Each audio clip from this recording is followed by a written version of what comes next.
Hey everybody, welcome back to When Creatives Thrive, a Create Baltimore podcast. I'm Stuart Rustin, and before we get going, remember to like, comment, follow, subscribe, anything you can do to help us to continue telling creative stories. On this episode, we feature B.K. Borison, a #1 New York Times bestselling author and Baltimore native. Her most recent release, And Now Back to You, is a warm, witty romance novel inspired by When Harry Met Sally. Its main characters, two rival meteorologists, are forced to cover the storm of the century, only to get snowed in together.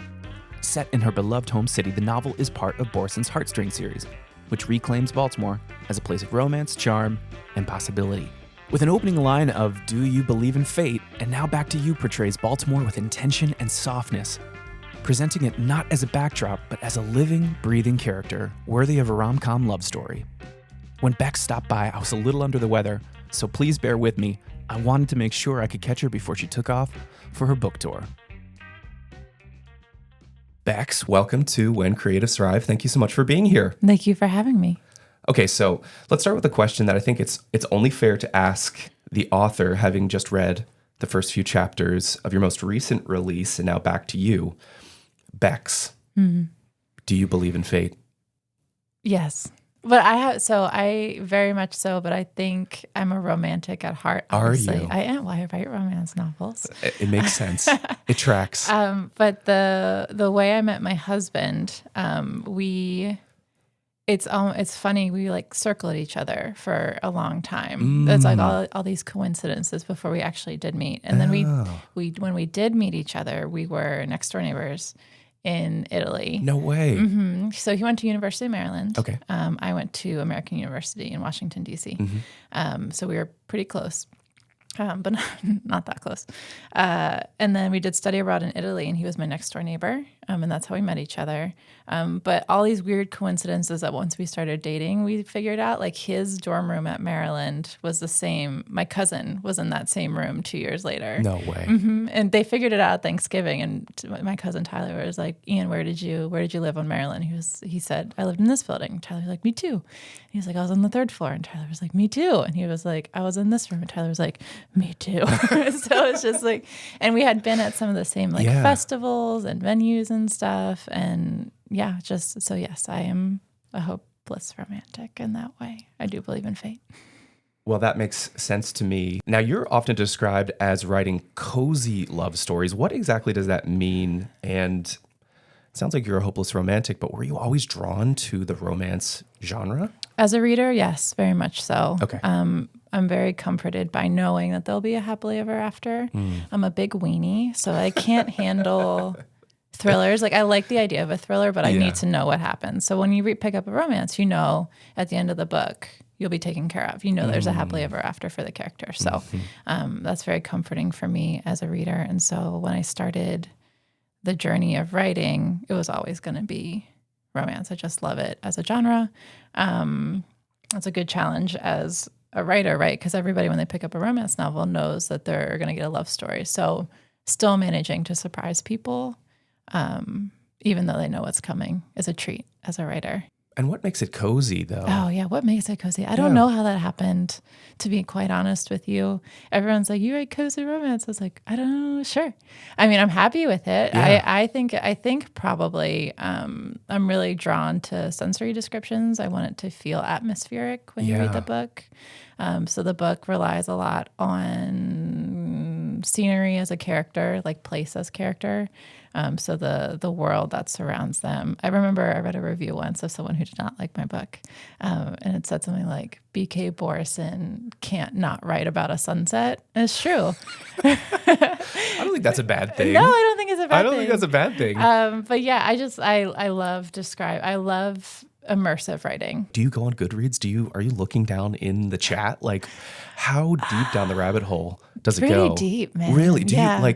Are you interested in the response? The feedback? Yeah, before the book, very much so. Okay. Once the book is out, I'm sort of like whatever at that point. Okay. But before I was writing full time, I was a creative director for like a very, very, very small agency. Okay. And we used to pay so much money to get real time feedback on our campaigns and stuff. So I feel like I have a very healthy attitude about Goodreads and reviews where I look at it as market research. Okay. And I can disassociate the emotional aspect of it. I just see if there's like any trends in terms of what people are saying, what they like and what they don't like. Of course, I do sometimes have very emotional reactions. How could you not? How could you I not? know. My husband is like, if my husband heard me saying this, he'd be like, you are the most emotional. But yeah, I do read it before the book comes out, but I do distance myself once it's in the wide world. I'm glad to hear you say that. It seems to me like that would be the most healthy relationship to have with a platform like that, because there are so many voices, and at the end of the day, you sort of have to follow whatever feels right to you. Yeah. I mean, I think that receiving feedback and being open to audiences is cool, but it's your story. It's your point of view. Yeah, that's what my biggest piece of advice for people who are trying to get into writing is just you need to write a book that you want to write. Because if you're trying to write something that fits into you, I will have 3 reviews in a row and they'll say completely different things, like too long, too short, and it's, you got to find your place in the middle. Totally. Well, speaking of which, you're a New York Times bestselling author. How does that feel? That's weird. Just to say it out loud, just to let it linger there. I know. You're a New York Times bestselling author. Bananas. Dang. I know. That's cool. I never... writing was something I did. I wrote on fanfiction.net, like most millennials. Okay. And writing has always been something that I did in the background. So this one being my career now, to be able to make a living off of writing, and then to be a New York Times bestsellers. Bananas. It's so cool. Congratulations. Thank you. It was wild. Let's take a step back though. So you mentioned fan fiction, but how did you get into writing initially? What's the origin story? Well, a lot of people in their 30s now, and who write in romance specifically, I feel like a lot of our origin story is fan fiction, because it was just like, it was the thing, if you were creative minded, and you consumed a lot of popular media, right? And you were interested in writing, I think it's sort of just you fell into that world. And then as I got older, people tell you can't pursue creative as a full-time career. Yeah. But writing was always I did marketing, creative direction in college. And then I was always copywriting I said I was a creative director before this, but I was doing copywriting for property management. So I was describing a lot of bathrooms. And somebody's got to do it. Someone's got to do it. And it was me. That's why the bathroom descriptions in my books are always like on point. Yeah. But yeah, and then I was writing on the side, and then during COVID, I was like, I'm going to try just an original book, just for me, for something to do. And I did it. And I didn't have any expectations. It was, we'll see. We'll put it on the self-publishing. I wasn't going to look for an agent. I was like, I'm not going to query. I'm not going to do all that. We'll just see if people like it. Because it didn't make sense. If I published it and the response was like, like why I wouldn't keep doing it. I would keep doing it, but just not the whole rigmarole of publishing. Yeah. So publishing was never the goal. It was just to write stories. And so. That seems like kind of the way that the market is going though, right? Like a lot of people are gaining that organic traction, whether through social media or just putting it out there on the web, a blog, blah, blah, blah. And then the attention is coming to them rather than them going to somebody at the top and saying, hey, can you share me with the masses? It's like this indie kind of thing. Yeah, it's indie publishing. If you look at the New York Times bestseller list, 75% of the ones listed are indie first. Yeah. So it makes sense for publishers to pick up a successful indie author that already has a built-in readership. There's nothing to lose. Right. And what I love about indie to traditional publishing is that when you start out indie, you have such a feel for your readers, what they want. You have such a connection with them over social media. It's a very one-to-one discourse. Sure. As opposed to if I had entered through the traditional space with a publisher, I feel like I wouldn't have had that. Right. It would have taken a lot more for me to connect with my readers and find my readers. And so I'm grateful for that journey. I also read on your website that there was a borderline sort of traumatic experience that maybe shaped some of the, erring towards the side of anonymity and the fan fiction early on, where you were writing with classmates and there was a teacher who took the composition notebook from you and then proceeded to read it in front of the class. I mean, what a terrible experience. Who does that? Miss Herbert. Oh my God. I just You remember name it dropped. came I wasn't expecting Miss that. Herbert in 6th grade at Bel Air Middle School. Gosh, she was awful. Sorry, Miss Herbert, if you are listening. I doubt you'll listen to this, Miss Herbert. But yeah, before I knew it was fan fiction, and I just had thoughts, and my mind was always going. I had a composition notebook with one of my best friends, and she would write something creative, I would write something back, and it was just like girls being girls in 6th grade, Sure. And she confiscated it, rightfully so. Probably we were probably passing it in class, and humiliated because sixth graders' internal thoughts. Oh my God. Horrible. Yeah. So she didn't read it in front of me, thank God. I probably would have ceased to be. I would have transferred schools. I would have faked my own death. Okay, good. I'm glad to hear that. But she did read it. Not that at you the would have faked teacher. your own death. I'm sorry that you didn't read, to clarify. She did read it at the teachers' meeting, because I saw her leaving with it. Like she had it after the teachers' meeting. And then like all the teachers that week were just like, I always did well in English. So my English teacher was like, thumbs up. Yeah. Way to go, creative prompt. But yeah. Yeah, but you sort of get outed in that moment in a way, right? I mean, that's not cool. I mean, I was already a weird kid, Is that the way you describe yourself? Oh yeah, I was awkward. Girls grow, I'm a tall woman. Yeah. And so girls grow faster, and I was the tallest one. I was uncomfortable with my height. I'm an introvert, so I struggle connecting with people. Okay. And so writing for me was very much an escape. And then to have that happen, kids talk. Middle school's brutal. High school's brutal. Oh my God. And so luckily it wasn't, oh my gosh, now I'm like having a waking nightmare of if she had read it in front of the class. Thank God she did not. So thanks, Miss Herbert, for that at least. But there was something about writing that you connected with on such a level that you continued, like even through that traumatic experience. Mm-hmm. Did you continue writing in those composition notebooks? Was it like, the early days of the web? Are you blogging? What was that like? The notebook stayed at home for sure after that point. But I always had a spiral notebook. And then when I discovered like blogging, that was like right when the internet, like right on the cusp of like internet being accessible. It was, I'm trying to think what they were called, message boards. Sure. A lot of like fandom message boards and fanfiction.net. It was before AO3, and then which was before Wattpad, So now there's like the evolution of fanfiction, right? But yeah, and then I found the internet, and that's all she wrote. And do you feel like the early writing, did it give you anything else creatively, like just like a sense of freedom, like experimentation, or? Yeah, because when you're just writing for yourself, you just follow whatever interest there is, and the only way you can find your voice as a writer is by writing. And so just by writing by sheer volume of whatever caught my fancy, I think really helped define the way I write now.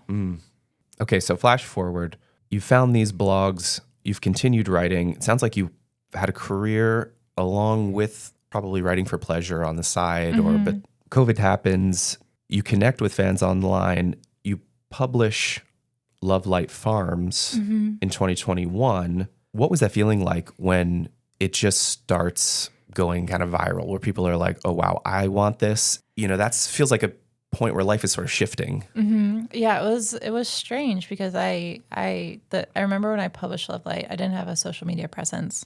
I just sort of did everything at once, and I was like, we'll see what happens. And the first day it sold 12 copies, and I was just like incandescently happy. I was like, oh, 12 copies, like 12 people. It's probably like my mom 12 times. It's always the mom, or my husband. But it was just really exciting that I could put my creative energy into something and that people wanted it. And then from there, when it started picking up speed on social media, it was just, I still cannot believe that And Now Back to You is my 7th book.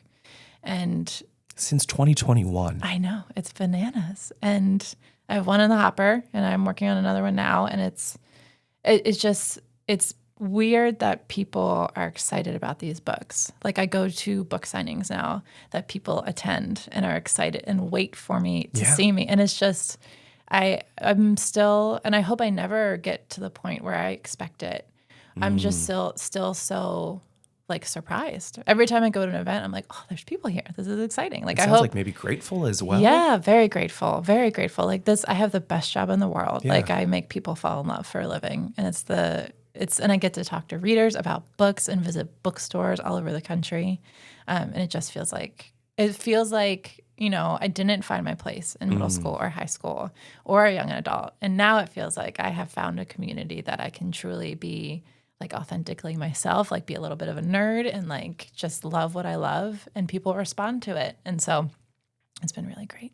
Let's talk a little bit more about And Now Back to You. So it's your most recent release, and it's set here in Baltimore. Yes. Also inspired, I think, in part by When Harry Met Sally. I'll admit, I read the first few chapters and I felt really nostalgic in a way, because it's things that I don't necessarily always think about, but it connected me, I think, back to a lot of early childhood experiences here in Maryland. There's a lot of like winks and a lot of nods, like if you know, you know. Yeah. Do you feel a certain kind of pleasure in helping to characterize Baltimore as this place where something like a romance story can happen? Yeah. My number one goal with this series was to romanticize Baltimore, because I feel like we never get it. You know, we're never romanticized. Yeah. The first time I saw Baltimore portrayed in a way that was like, that's my city, was Sleepless in Seattle. That's exactly what I was thinking. Yep. Yeah, where they're just like cobblestone streets and like sitting in diners and having coffee, and like it felt like the first time Baltimore was romanticized in the way that New York always is, or Chicago or LA or London. Because when you tell people you're from Baltimore, the number one thing I always hear is, oh, The Wire, which Yeah, me too. the Wire is a fantastic piece of media, but it's not, there's so much more to our city that's beautiful and romantic and is deserving of the floweriness of a romance novel. Yeah, it's the charm, right? Charm City. Yep, And that's it. I think a lot of people miss. They hear it, but they don't get it. I know, yeah. And so it's been really joyful for me when I go on book tour and people who've never been to the city before, when people are like, oh, I want to go to Baltimore. I want to experience where the characters were. And, you know, I'm hopeful that they do come visit, because there's so much to love about this city that doesn't get shared all that often. And has your relationship with Baltimore changed over time? Like, you're setting your stories here now. I'm assuming there's probably a lot of research that goes into this kind of a thing. Like, are you getting to know the city better? Do you think of it differently than maybe you did as an early writer? Probably, yeah. I'm very nostalgic about the city because it's where I grew up. Right. And then my husband and I, we moved away for 5 to 6 years for his medical training. And so when I came back, I was very romantic about it because there was so much I had missed. And so I am probably. It's funny that you said you felt very nostalgic when you read those chapters, because that's how I felt when I was writing it. I want it to feel. Not only do I want these books to feel like a 90s rom-com. Yeah. So that's sort of what I'm like channeling when I'm writing these books of like, I am Meg Ryan walking down this Baltimore street. Mm-hmm. And so what does that feel like? What does that look like? And so that's always the hope when I'm writing. I actually had a similar experience where I moved away for an extended period. I grew up here and moved to New York, and then I moved back a couple of years ago. I was engaged at the time. And have since, gotten married and had a kid, and Baltimore, I think, feels way more like home than New York ever did. Mm-hmm. And I love it in a kind of way that I probably didn't when I left. Yeah. I think that leaving for me helped to put the city into perspective of all the things that it gave me and it continues to give me that I didn't fully realize. And I think that's one of the things that I liked about those first few chapters, because it just sort of knocked me over the head with all of the awesome memories that probably got suppressed or probably got pushed away. And I love being back here in Baltimore because it's like I'm sort of doing it on my own terms. Yeah. And it's funny, right, when you have a kid of re-experiencing your childhood memories, like going to the zoo or going to the aquarium, Mr. Trash Wheel, like having that with a little one sort of also lends itself to, leaning into your own nostalgic memories and then maybe looking at everything a little bit more fonder, and like just the power of creating memories with your little kids. I know. Yeah. Yeah, it's really important. I remember the first time that we took her to the aquarium, which was one of the locations that's in the first few chapters. And I don't know why, but I was so fixated on, there were like these tubes that had bubbles running up them. Yeah. I don't know if you remember them. Of course, and yes. they're still there, but there's this new edition, and I feel like they've kind of gotten pushed to the background a little bit. But I remember getting to that point, and just this flood of memories hit me, and because I hadn't been there in so long. So anyway, I just think, sort of to your point, like packaging these sorts of things, especially for local people that know them so well, it's great, because we don't always get the shine that we deserve. Yeah, we deserve shine, for sure. Agreed, completely. I've also heard that your recent success has actually linked you with other entities that are actually named in the book as well. You were recently contacted, I think, by the Baltimore Orioles about a literacy initiative. How wild was that? Oh, it was the best day of my life. Yeah. I was in my office, and my agent had sent me, it said in all capital letters, it said BK Borison partnership with Baltimore Orioles. And I was like, I'm such a hometown girl. So like anytime we get the opportunity to do Baltimore things, I think when they reached out to me about this podcast, I was like, yes, Baltimore podcast. Yeah. It's just like, I love doing stuff here. And so, yeah, that was a really cool moment. They put copies of my book as part of the literacy project at little free libraries across the city. And then they featured it on the Camden Yards Jumbotron. Oh, that's so cool. It was so cool. I went with my husband and my daughter. And so it was really special because my daughter's number one goal at any Orioles game is to be on the Jumbotron. Oh, how could it not be? It happened once, and she has been chasing that high ever since. She's 6, and she has this whole, like, she orchestrates a plan and how she's going to dance. And like, she's like, I'm going to be. So for her, as soon as she saw my book on the Jumbotron, she's like, that's my mom's book. And so it's a very special memory for me. It was a cool night. Like, I grew up in that stadium, with Same my parents and my grandparents and my brother and my sister. And so to have that memory with my daughter and my husband, with an organization that I adore, all my memories are tied up in, it was really special for me. What does it feel like to also be able to connect to youth, knowing your story and how you got going at such an early age, now being able to help to support like the next generation of writers? Yeah, I love supporting local programs here in Baltimore. I think our indie book scene is doing an incredible job of being a cornerstone in the community, of uplifting marginalized voices, youth voices. I did the Lost Weekend with Grady Reads, where they amplify a lot of local writers. And so just being able to support whatever initiatives I can to make sure there's more people writing in Baltimore and, embracing their creative side, because I think we can only use more Baltimore spokespeople in the creative world. Right. And I think, to the sort of conversation we've been having about shifting perspectives. And in some ways, I think that some of the work that you're doing is helping people even within the Baltimore community or Maryland community to sort of shift their perspectives about what it's like to live in the city or like to have a creative lifestyle here in the city. So I think that as long as we keep sort of sharing those messages, like, we'll change minds. I hope so. I hope so. I think our generation, especially like you said, if you've moved away from the city and then come back, I think there's like my cousins live in the city and they love it. They love it. I feel like a lot of my parents' generation left the city for the suburbs, but it feels like a lot of young people are choosing to stay in the city and raise their children here. Yeah. The community at my daughter, she goes to public school here in the city.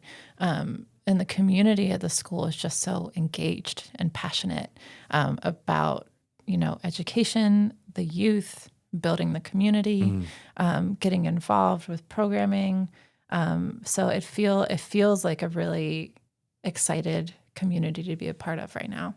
I love living here. I wouldn't live anywhere else. Is there anything else you can tell us about, and now back to you, as it relates to Baltimore, the characters, the sort of love that percolates in this story? Like, what's the premise? Can you tell readers who aren't necessarily familiar with you or the Heartstrings series What's going on? You're going to get my elevator pitch. Let's now. do it. I'm so locked in. Let's go. So the Heartstrings series, this is the second book. You don't need to read the first book to read this one. Okay. There's a beautiful thing in the romance community called interconnected standalones. So same universe, different characters. So you can read them in order. You can read them out of order, but the story will always make sense. Really? And so what carries over from one to the next? The universe. So this is the second of 3 books, and it takes place at a Baltimore radio station. Okay, so the first one did as well. Yes. Okay. And so gotcha. each book is a different set of characters at the station. Gotcha. And so if you read them all, you can see where the stories sort of intersect, but they exist separate of each other. So you don't need to read them to figure out what happens type thing. But if you like the couple in book 1, then book 2, you sort of get updates on what they're doing and stuff. So the series is called the Heartstrings series. It's loosely based on Nora Ephron classics. So this one, And Now Back to You, is loosely inspired by When Harry Met Sally. Okay. The first one, First Time Caller, was inspired by Sleepless in Seattle. Makes sense. And the next one, which will come out early next year, will be inspired by You've Got Mail. But this one, And Now Back to You, is about 2 competing meteorologists. He's a radio broadcaster, meteorologist. He does traffic and weather together. And then Delilah, she is a meteorologist at the local news station. They have a partnership to cover a historic snowstorm. And so they go off to Deep Creek Lake to do live coverage. And yeah, that's the story.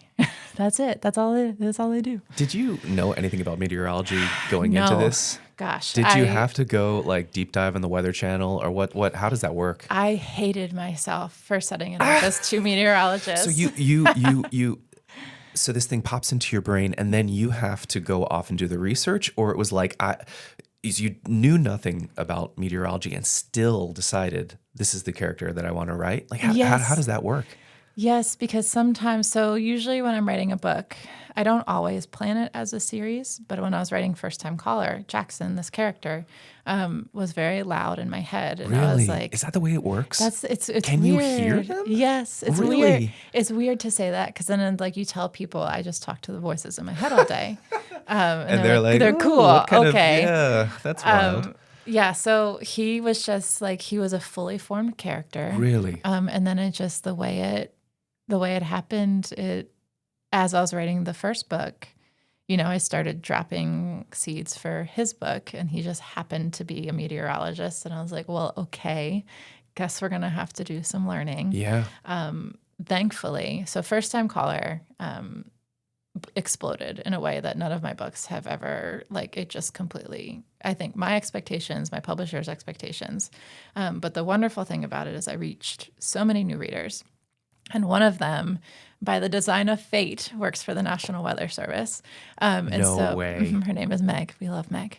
But she reached out on Instagram and she was like, hey, seems like book 2 will be about Jackson, and just wanted to let you know if you have any meteorology questions, I'm happy to answer them. Oh my God. She's phenomenal. There's a Meg in this book who works at the National Weather Service. And that Meg is She's the real Meg. The real Meg. Wow. She's phenomenal. I had so many questions. She had so many answers. She was patient. She was thorough and kind. So she made the research a breeze. That's awesome. Yeah. So easy. So Meg hooked you up with the Spark Notes. I feel yes. She was like, there's this model and this model. And then once the manuscript was done, I sent it to her, and, she was thrilled because she got to read it. Yeah. And I was like, tell me what's wrong. And proof it, right? Yes. Yeah, I was like, what weather things? But I knew I wouldn't get too deep into, the science of it all. It was just going to be the vehicle or the mechanism of what they're doing, Sure. But yeah, Meg at National Weather Service. She should have a tagline on this book. Shout out to Meg. Wow. Thanks, Meg. I did not expect that. That is awesome. I was starting to wonder, how deep down that rabbit hole do you go? Are you like reading about cold fronts? And I am, though. Sometimes it's like you get stuck in a manuscript, and I'm like, I'm going to research the European weather model for 4 hours, so. And sometimes Jackson in the book, he sticks to radio because he's an anxious person. He doesn't do well without his script. And so when he has to go off script, he tends to ramble facts and panic blurt facts. So I learned a lot of random weather facts to inspire Jackson's monologues. Like about corn sweat in Iowa. Did you know it increases corn sweats? Corn sweats. And it's a true thing. And it perspires. Corn sweats. Mm-hmm. Okay. And it gives off, oh gosh, I'm not a science person. I think it gives off CO2, maybe. That sounds right. Yeah. But it increases the actual air temperature in Iowa. So like during the summer, because all of the corn in Iowa is sweating, it's hot. Who knew? Who knew? Thank you, Jackson, for making us research corn sweat. Wild. And it's been funny because, people have been reading the book and I get messages on Instagram and people are like, in Iowa are like, about corn sweat. I was like, I didn't, but now I do. That's funny. Do you find that you're like a curious person in general? Like, do you want to know that stuff sort of in a nerdy sort of way? Yes, very much so. I kind of do too. Any book, I find that I don't really find my groove in a book until the characters like have, those weird characteristics. Yeah. And so it lends itself well. Well, that's what makes you human, right? Yeah. Like those little idiosyncratic things that just, we're all a little bit weird, right? Everybody Whether or not we admit it. Everybody has their, hyperfixations. Yeah. Yeah. Like my husband's probably a very average, normal person, but he's got his hyperfixations for sure. Sure. For some people, it's sweating vegetables, but so we talked a little bit about the local scene. What would you say to a local creative, especially somebody who is interested in writing, just about advice in terms of telling their own story and keeping it here if they can? I just love this city so much. And I think the arts community specifically is so welcoming. Yeah. And it's a great community to be a part. It made me start to see the city in a different way, getting involved in like the bookish community specifically. Yeah. And so get involved with, our local indies. There's so many Atomic Books and Gritty Reads and Charm City Books and Snug Books and the Ivy. There's so many, and they're all focused on building community. Yeah. In a very authentic way. And so for me, wanting to get involved with the city stuff and be involved with other creatives, that was my gateway to finding that place in the city. My local bookshops. Yeah, it definitely opens doors. Mm-hmm. And then what about those, and not even younger writers, just people who are starting to open up their minds to this idea that, I can start with a blog and I can maybe progress to indie publishing and maybe I can be, a New York Times bestselling author too. Like, any words of advice? I would say I always tell people two things. The first thing being write the book you want to write, or write the book you want to read. Do it for yourself. Yeah. And then the second thing is very hard to do and still hard for me to do, but not have any expectations as to what your book will do. Because so much of this industry is luck and the right book in the right place at the right time. You got to do it for yourself first. And I think if you publish a book being like, it will become a New York Times bestseller, it's going to be a miserable journey for you because you will always be looking at the goalposts that are moving instead of being like, this is really cool. 12 people bought my book today. Like, that's awesome. Because I have colleagues in this space who are always like, okay, well, I achieved this, but I want to do this next time. And it's just such a heartache, it's a miserable place to be. To be able to write a book is a gift in itself. So just write the story you want to read and try to forget everything else. It's impossible, but it sounds like you've set up a pretty good system of sustaining yourself as well, because you've published a lot of books between 2021 and the present. What are you thinking about on a daily basis? How do you stay so active and so creative? Like, that's a muscle that maybe is, liable to get burnt out. It's wearing thin. Right. Like, how do you make sure that you can continue doing what you do? Oh gosh, lately it's been harder because right now my schedule is I'm publishing 2 books a year. Right. That's a lot. It's a lot of books a year. Yeah. I got pretty ahead because I guess started out independent. I got picked up by a traditional publisher, Berkeley, and they waited about, I want to say 9 months before they republished my books into the traditional space. So I used that time to get ahead with manuscripts. That's nice. So I was ahead, then I had a baby, and then I got not ahead. Yeah, life happens, right? Yeah. And so, having some sort of structure behind my writing, like making it a job and it's funny, like when I switched, my first 3 books, I was writing in my spare time for my day job. Like at night, whenever I had a minute, I would work on those books. And then I was able to quit my full-time job and do writing full-time. And I was like, I'm going to have all this time to write books. And it was almost like too much time. That's exactly what I was thinking. Yeah. And like once that opened up, I was like frozen almost by, I could vacuum and still have time to write, or like I could go to Patango 6 times and still have time to write today. But yeah, it's funny. Like, so now I have to almost trick myself into being like, you only have 30 minutes. Yeah. You need to write your book. It's funny how that happens, And so, putting structure around it. When I feel the creativity start to slip, I try to consume stuff that inspires me, other books by other authors, film, music. But yeah, I still very much enjoy it. It's still how I like recharge my battery.